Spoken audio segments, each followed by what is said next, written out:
같이 기도하심으로 2025년 1월 1일 수요일 저녁 예배로 하나님께 영광 돌립니다. 살아계셔서 역사를 주장하시고 섭리하시며 이끄시는 하나님을 찬양합니다. 2024년을 은혜 가운데 잘 보내게 하시고 2025년 1월 첫날을 맞이하여 하나님께 수요일 저녁 예배로 하나님께 영광 돌릴 수 있도록 우리를 이끄시니 참으로 감사함을 드립니다. 하나님으로 인하여 새해에도 더욱더 소망 있는 삶으로 믿음에서 삶에서 가정의 삶에서 항상 하나님과 함께 동행하는 삶을 살게 하시고 열매 있는 삶으로 하나님께 영광 돌릴 수 있도록 우리를 이끌어 주시옵소서. 이제는 사도신경으로 하나님께 신앙 고백합니다.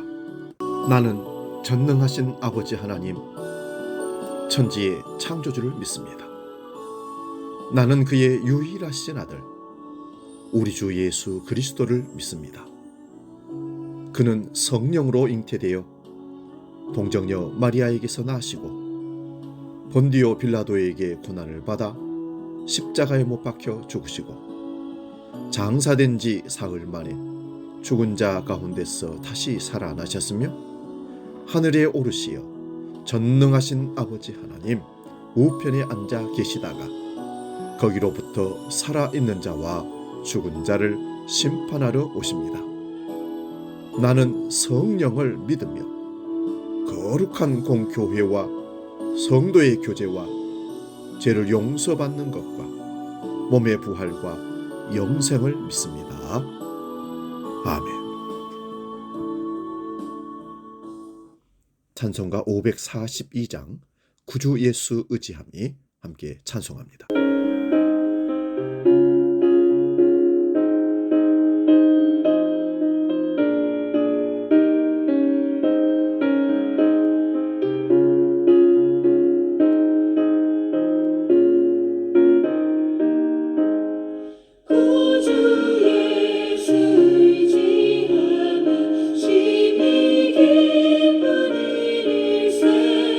영생 허락받았소.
새해 첫날 첫 주 수요일 저녁 우리에게 주신 하나님 말씀은 에스겔서 20장 33절에서 44절의 말씀입니다.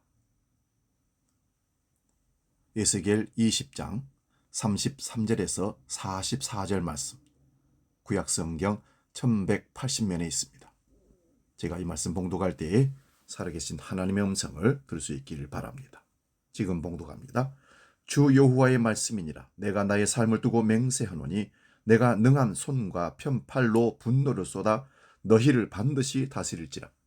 능한 손과 편팔로 분노를 쏟아 너희를 여러 나라에서 나오게 하며 너희의 흩어진 여러 지방에서 모아내고 너희를 인도하여 여러 나라 광야에 이르러 거기에서 너희를 대면하여 심판하되 내가 애굽 땅 광야에서 너희 조상들을 심판한 것 같이 너희를 심판하리라. 주 여호와의 말씀이니라. 내가 너희를 막대기 아래로 지나가게 하며 언약의 줄로 매려니와 너희 가운데에서 반역하는 자와 내게 범죄하는 자를 모두 삭제하여 버릴지라. 그들을 그 머물러 살던 땅에서는 나오게 하여도 이스라엘 땅에는 들어가지 못하게 하리니 너희가 나는 여호와인 줄 알리라. 주 여호와께서 이같이 말씀하셨느니라. 이스라엘 족속아, 너희가 내 말을 듣지 아니하려거든 가서 각각 그 우상을 섬기라. 그렇게 하려거든 이후에 다시는 너희 예물과 너희 우상들로 내 거룩한 이름을 더럽히지 말지니라. 주 여호와의 말씀이니라. 이스라엘 온 족속이 그 땅에 있어서 내 거룩한 산 곧 이스라엘의 높은 산에서 다 나를 섬기리니 거기에서 내가 그들을 기쁘게 받을지라. 거기에서 너희 예물과 너희가 드리는 첫 열매와 너희 모든 성물을 요구하리라. 내가 너희를 인도하여 여러 나라 가운데서 나오게 하고 너희가 흩어진 여러 민족 가운데서 모아낼 때에 내가 너희를 향기로 받고 내가 또 너희로 말미암아 내 거룩함을 여러 나라의 목전에서 나타낼 것이며 내가 내 손을 들어 너희 조상들에게 주기로 맹세한 땅 곧 이스라엘 땅으로 너희를 인도하여 드릴 때에 너희는 내가 여호와인 줄 알고 거기에서 너희의 길과 스스로 더럽힌 모든 행위를 기억하고 이미 행한 모든 악으로 말미암아 스스로 미워하리라. 이스라엘 족속아, 내가 너희의 악한 길과 더러운 행위대로 하지 아니하고 내 이름을 위하여 행한 후에 내가 여호와인 줄 너희가 알리라. 주 여호와의 말씀이니라. 아멘. 오늘 봉독한 말씀으로 에스겔 강의 27번째, 그러함에도 불구하고, 이런 제목으로 말씀 상고하면서 은혜를 나눕니다. 이스라엘 백성들은 애굽에서 우상 숭배를 하고 있었습니다. 그럼에도 불구하고 하나님의 자기 언약 때문에 그들을 출애굽을 시키십니다. 그들이 이뻐서 잘나서 출애굽시켜야 할 이유가 있어서가 아니라 하나님의 언약에 성실하심으로 그들을 인도해 낸 것입니다. 그러나 출애굽하여 광야에 나왔지만 하나님의 언약을 여전히 불신하고 여전히 우상 숭배를 하였기에 출애굽 1세대, 광야 1세대 중에서 여호수아와 갈렙 외에는 광야에서 다 죽도록 만들었습니다. 광야 2세대가 약속의 땅인 가나안 땅에 들어갑니다. 그러나 여전히 이들도 우상 숭배를 했습니다. 그 결과로 바벨론의 포로로 잡혀갔습니다. 포로로 잡혀간 나라에서도 여전히 그들은 우상 숭배를 하고 있습니다. 이것이 에스겔 20장 1절에서 32절까지의 내용의 말씀입니다. 에스겔 20장 31절 32절 말씀 봅니다. 너희가 또 너희 아들을 화제로 삼아 불 가운데로 지나게 하며 오늘까지 너희 자신을 우상들로 말미암아 더럽히느냐? 이스라엘 족속아, 너희가 내게 묻기를 내가 용납하겠느냐? 주 여호와의 말씀이니라. 내가 나의 삶을 두고 맹세하노니 너희가 내게 묻기를 내가 용납하지 아니하리라. 너희가 스스로 이르기를 우리가 이방인 곧 여러 나라 족속같이 되어서 목석을 경배하리라 하거니와 너희 마음에 품은 것을 결코 이루지 못하리라. 포로로 잡혀와 있는 오늘까지 너희 자신을 우상으로 더럽힌다고 하나님 말씀하십니다. 이들이 하는 말이 우리가 이방인 곧 여러 나라 족속같이 되어서 목석을 경배하리라 합니다. 우상 숭배하겠다는 것이죠. 우상 숭배하다가 포로로 잡혀왔는데도 어떻게 이방 나라의 나무로 만든 돌로 만든 우상들을 경배하겠다고 하는 것입니까? 그 이유는 자신들이 살아계신 전능하신 하나님을 섬겼지만 오히려 목석의 우상을 섬기는 나라에 망한 것입니다. 우상을 섬기는 나라가 훨씬 더 크고 강한 나라이니 그런 신을 섬기는 것이 낫다고 판단해서 그렇게 행동을 하는 것입니다.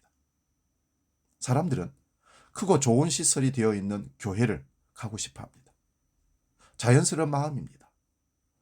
목사인 저도 큰 교회, 시설 좋은 곳에서 예배하고 싶은 마음이 있습니다. 장애인들도 크고 좋은 교회당에 가기를 좋아한다고 합니다. 이런 말씀을 드리는 이유는 바벨론 포로로 끌려온 사람들이 왜 자꾸만 이방의 목석을 경배하려고 하는지를 우리의 모습을 보여 비추기 위한 것입니다. 그렇다고 큰 교회가 나쁘다, 가서는 안 된다, 그런 얘기는 아닙니다. 너무 인위적인, 인간적인 그런 방법들로 하나님께 예배하려는 우리의 마음들이 혹시 있다면 그것을 내려놓으라는 그런 뜻입니다. 우리가 지하에 있어든 지상에 있어든 산속에 있어든 토굴에 있어든 어디서든 예배하는 것은 합당한 것이고 기쁜 것입니다. 이들이 우상을 섬기려고 하는 것은 여호와 하나님보다 목석으로 만든 신이 능력이 있기에 이렇게 크고 강한 나라가 되었다고 보기 때문입니다. 그런데 여호와 하나님께서 어떻게 말씀하십니까? 너희 마음에 품은 것을 결코 이루지 못하리라 하십니다. 목석을 경배하여 그들처럼 크고 강한 나라가 되려고 하는 그 마음을 이루지 못하게 하시겠다 합니다. 우상 숭배하려고 하는 대로 내버려 두지 않고 막으신다고 합니다. 왜 막으시는 것입니까? 그 이유는 앞에서도 보았습니다마는 하나님의 자기 이름을 위해서 그렇게 하십니다. 하나님께서 자신의 언약을 반드시 신실하게 이루어내신다는 것을 보여주시는 것입니다. 또한 그렇게 신실하게 이루어내시는 하나님의 오래 참으심과 궁휼과 자비를 보여주시는 것이 바로 자신의 이름을 위한다는 말씀입니다. 이름이라는 것은 여호와 하나님의 모든 속성도 함께 보여주시는 것입니다. 그러므로 이스라엘 백성들은 고난이 많습니다. 택함을 받았기에 고난이 많은 것입니다. 택함을 받지 않았다면 목석으로 만든 신들을 섬기며 풍요와 다산을 바라며 음행을 종교적인 제의로 삼고 살아도 그대로 내버려 두실 겁니다. 오늘 본문 33절 36절을 봅니다. 여호와의 삶을 두고 맹세하시기를 반드시 너희를 다스리겠다 하십니다. 다스리신다는 것은 버리지 않겠다는 말씀입니다. 그런데 어떻게 다스리는 것입니까? 능한 손과 편팔로 분노를 쏟는다고 하십니다. 그래서 여러 나라에 흩어진 그들을 다시 모아내신다고 합니다. 여러 나라의 광야에 이르게 하여 너희 조상들을 애굽 땅 광야에서 심판한 것 같이 너희를 심판하리라 하십니다. 하나님께서 심판하시는 것도 하나님의 다스림에 속한 것입니다. 이스라엘 역사를 보면 순종하여 사랑으로 다스림을 받기보다는 불순종해서 매맞음으로 다스림을 받는 모습을 많이 보게 됩니다. 이것은 인간의 본성이 얼마나 여호와 하나님을 싫어하는지를 보여주는 것입니다. 민수기 14장 22절에서 24절 봅니다. 내 영광과 애굽과 광야에서 행한 내 이적을 보고서도 이같이 10번이나 나를 시험하고 내 목소리를 청종하지 아니한 그 사람들은 내가 그들의 조상들에게 맹세한 땅을 결단코 보지 못할 것이요 또 나를 멸시하는 사람은 한 사람도 그것을 보지 못하리라. 그러나 내 종 갈렙은 그 마음이 그들과 달라서 나를 온전히 따랐은즉 그가 갔던 땅으로 내가 그들을 인도하여 드리리니 그의 자손이 그 땅을 차지하리라. 광야에서 온전히 하나님을 따른 사람은 갈렙뿐이라고 합니다. 여호수아는 모세의 후계자로서 들어갑니다마는 온전히 따른 사람은 이방인으로서 유다 지파에 편입된 갈렙뿐입니다. 하나님께서 에스겔을 통하여 지금 바벨론과 여러 지역에 포로로 잡혀와 있는 그들을 다시 광야로 이끌어 내시겠다고 합니다. 그 이유는 심판을 하시기 위한 것입니다. 그래서 바벨론에서 돌아오는 것을 제2의 출애굽이라고 합니다. 그런데 광야에서 심판을 하시는데 어떻게 심판을 하시는 겁니까? 민수기에서 보았듯이 광야에서 심판을 행하시는데 약속의 땅을 보지 못하게 하시는 것이 심판입니다. 그러나 갈렙은 온전히 따랐기에 그의 자손이 그 땅을 차지하리라고 합니다. 이 갈렙의 일을 한 곳에서 더 살펴봅니다. 여호수아 14장 6절에서 15절입니다. 그때 유대 자손이 길갈에 있는 여호수아에게 나아오고 그니스 사람 여분네 아들 갈렙이 여호수아에게 말하되 여호와께서 가데스 바네에서 나와 당신에게 대하여 하나님의 사람 모세에게 이르신 일을 당신이 아시는 바라. 내 나이 40세의 여호와의 종 모세가 가데스 바네아에서 나를 보내어 이 땅을 정탐하게 하였으므로 내가 성실한 마음으로 그에게 보고하였고 나와 함께 올라갔던 내 형제들은 백성의 간담을 높게 하였으나 나는 내 하나님 여호와께 충성하였으므로 그날에 모세가 맹세하여 이르되 네가 내 하나님 여호와께 충성하였은즉 네 발로 밟는 땅은 영원히 너와 내 자손의 기업이 되리라 하였나이다. 이제 보소서, 여호와께서 이 말씀을 모세에게 이르신 때로부터 이스라엘이 광야에서 방황한 이 45년 동안을 여호와께서 말씀하신 대로 나를 생존하게 하셨나이다. 오늘 내가 85세로 돼 모세가 나를 보내던 날과 같이 오늘날도 내가 여전히 강건하니 내 힘이 그때나 지금이나 같아서 싸움이나 출입에 감당할 수 있으니 그날에 여호와께서 말씀하신 이 산지를 지금 내게 주소서. 당신도 그날에 들으셨거니와 그곳에는 아낙 사람이 있고 그 성읍들은 크고 견고할지라도 여호와께서 나와 함께 하시면 내가 여호와께서 말씀하신 대로 그들을 쫓아내리이다 하니 여호수아가 여분네의 아들 갈렙을 위하여 축복하고 헤브론을 그에게 주어 기업을 삼게 하며 헤브론이 그니스 사람 여분네의 아들 갈렙의 기업이 되어 오늘까지 이르렀으니 이는 그가 이스라엘의 하나님 여호와를 온전히 쫓았습니다. 헤브론의 옛 이름은 기럇 아르바라. 아르바는 아낙 사람 가운데에서 가장 큰 사람이었더라. 그리고 그 땅에 전쟁이 그쳤더라. 아주 유명한 본문이라서 대부분 알고 있는 말씀입니다. 갈렙이 온전히 여호와께 충성했다는 말이 나옵니다. 이것은 갈렙이 하나님의 언약을 믿었다는 말입니다. 그때로부터 45년이 지났지만 갈렙의 믿음은 여전히 온전합니다. 하나님께서 나와 함께 하시면 그들을 이길 수 있다고 단언합니다. 그래서 갈렙이 거인 가족인 아낙 자손이 사는 헤브론을 차지하게 합니다. 그때 그 땅에 전쟁이 그쳤다고 합니다. 아직도 정복되지 않은 약속의 땅이 많이 남아 있습니다. 완전히 다 하기는 다윗 시대에 이루어지는데 그 땅에 전쟁이 그쳤다는 말은 승리의 깃발을 세웠다는 말입니다. 이것은 예수님께서 십자가로 승리하셨음을 보여주는 예표가 됩니다. 역사적으로 2000년 전에 이미 마귀를 이기셨습니다. 그래서 하늘에서는 이미 전쟁이 끝났습니다. 사단이 쫓겨난 것입니다. 그러나 역사 속에서는 진행 중입니다. 재림하시면 그들을 추종하는 자들이 영원히 형벌을 받을 것입니다. 그러므로 오늘도 우리는 광야라는 곳에서 심판을 받는 것입니다. 어떤 심판을 받습니까? 37절을 봅니다. 막대기 아래로 지나게 하시며 언약의 줄로 매신다 하십니다. 막대기 아래로 지나게 하시는 것은 이스라엘 백성들이 하나님께 11조를 계산할 때에 짐승을 좁은 곳으로 몰아서 한 줄로 세워 막대기 아래로 통과하게 하여 11조로 바칠 것을 표시하는 것입니다. 레위기 27장 32절입니다. 모든 소나 양의 11조는 목자의 지팡이 아래로 통과하는 것의 10번째 것마다 여호와의 성물이 되리라. 여기서 11조로 선택되는 것을 다른 것과 바꾸지 못하게 합니다. 짐승들이 알아서 줄 서서 갈 리는 없습니다. 그러므로 선택이란 하나님의 일방적인 선택임을 보여줍니다. 지금 이스라엘 백성들을 광야로 내모시는 것은 이런 방식의 심판을 하신다는 말씀입니다. 구약에서 출애굽의 과정에서 심판하시는데 언약을 믿지 못한 자들은 광야에서 죽게 만드시지만 언약을 믿는 자는 약속의 땅에 들어가는 것을 갈렙을 통하여 보여주듯이 지금 바벨론 포로지에서 다시 광야로 이끌어내어 막대기 아래로 통과시키면서 언약의 줄로 묶는 것입니다. 마치 11조의 짐승을 10번째마다 표시하듯이 지금 언약으로 묶는 것입니다. 그러므로 이런 구원은 심판과 동시에 일어나는 것입니다. 언약의 줄에 묶이는 자는 구원을 받는 것이지만 언약의 줄에 묶이지 않는 자는 심판으로 나가게 됩니다. 그러면 어떻게 언약의 줄에 묶이는 것입니까? 사람으로는 방법이 없습니다.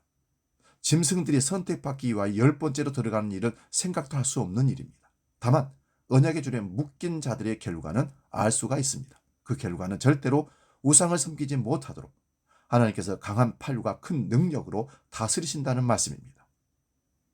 아무리 우상을 따라간다 할지라도 그러함에도 불구하고 자기 언약을 위하여 반드시 다스리시는데 그런 우상이 헛된 것임을 알게 하시고 하나님의 언약만을 믿게 만드시고야 마시는 것입니다.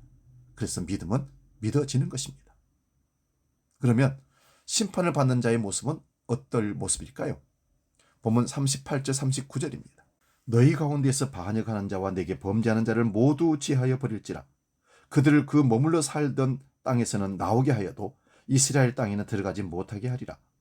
너희가 나는 여호와인 줄 알리라. 주 여호와께서 이같이 말씀하셨느니라.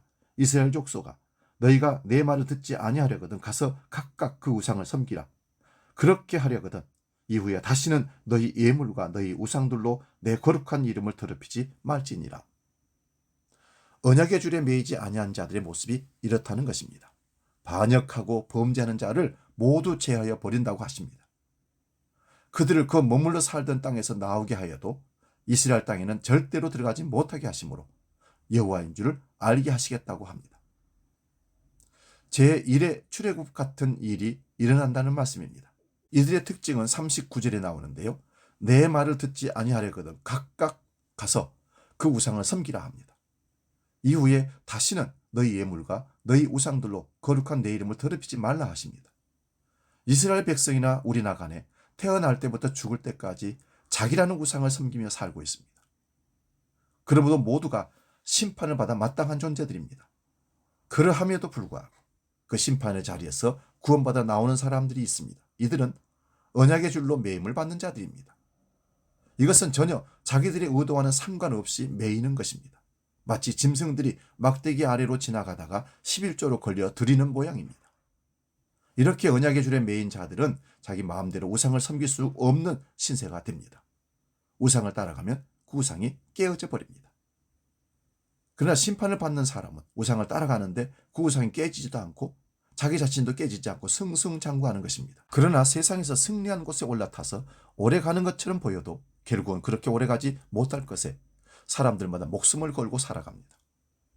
이 세상의 임금이 이미 심판을 받았다는 사실을 모르고 세상의 영광을 위하여 달려가는 자가 바로 심판을 받을 자의 모습입니다. 본문 40절에서 44절을 보면 광야에 몰아내셔서 심판을 집행하십니다. 구원과 심판의 기준은 사람에게 달린 것이 아닙니다. 만약 사람에게 달려있다고 한다면 단 한 명도 구원에 이를 자가 없습니다. 오직 하나님의 자기 언약과 그 이름을 위하여 구원하시는 자들이 있습니다. 이들은 우상을 섬기다가 깨어지는 자들입니다. 이제는 우상을 섬기는 것이 아니라 이스라엘 높은 곳에서 여호와를 섬기게 됩니다. 그러나 바벨론 포로에서 돌아왔지만 역시 여호와를 제대로 섬긴 것이 아닙니다. 바벨론에서 돌아와서 성전을 재건하고 제사가 회복되고 열심히 율법을 지켰지만 자기를 미워하는 것이 아니라 자기를 사랑하고 자랑했습니다. 그 결과 자기를 미워해야 생명을 얻는다는 예수님을 배척한 것입니다. 그러면 이 말씀은 언제 어떻게 성취가 되는 것입니까? 에스겔 36장 31절에 32절을 봅니다. 그때 너희가 너희 악한 길과 너희 좋지 못한 행위를 기억하고 너희 모든 죄악과 가증한 일로 말미암아 스스로 밉게 보이리라. 주 여호와의 말씀이니라. 내가 이렇게 행함은 너희를 위함이 아닌 줄을 너희가 알리라.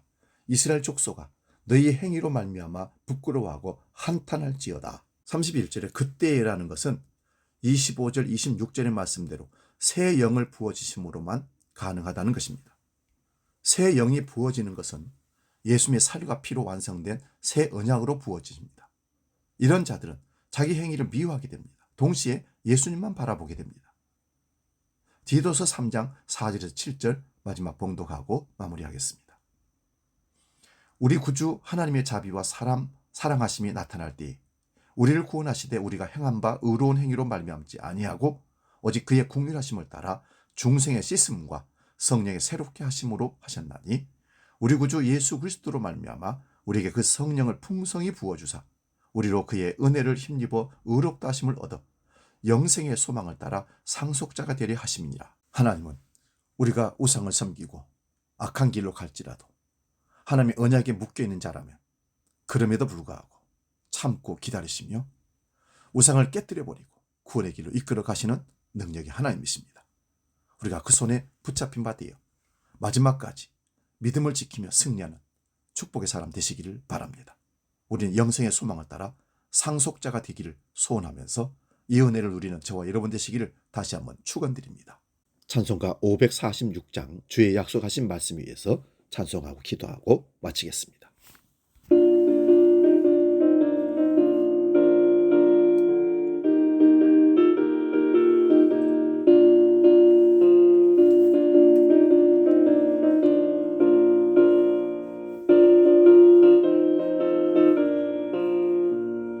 주님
기도하겠습니다.